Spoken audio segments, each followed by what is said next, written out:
என் தளபதி ஆட்சியிலே உட்கார்ந்தாலும் எங்களுக்கு இப்ப நாங்க தமிழக வெற்றி கழகம் மாதிரி ஒரு கழகம் ஒன்று உருவாச்சுன்னா இந்த மாதிரி அசிங்கமா படுத்த மாட்டோம்.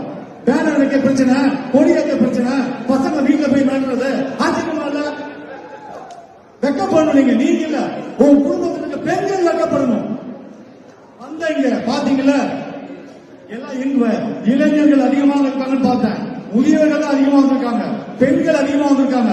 அதோட பெரிய விஷயம் கேள், 18 வயசு கீழே இருக்கலாம் அதிகமா இருக்கான். கேட்கிறேன் சொல்றேன்,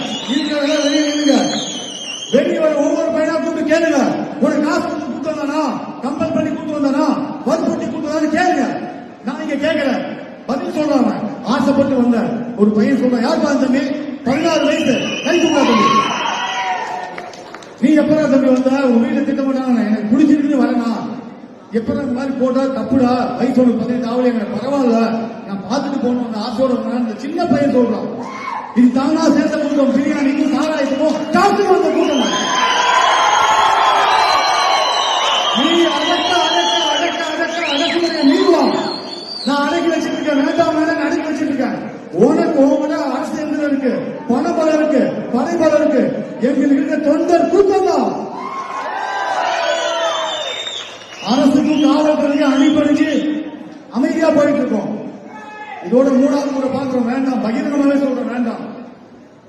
மக்கள் சாபத்துக்கு ஆளாகாத, தொண்டனோட சாபத்துக்கு ஆளாகாத.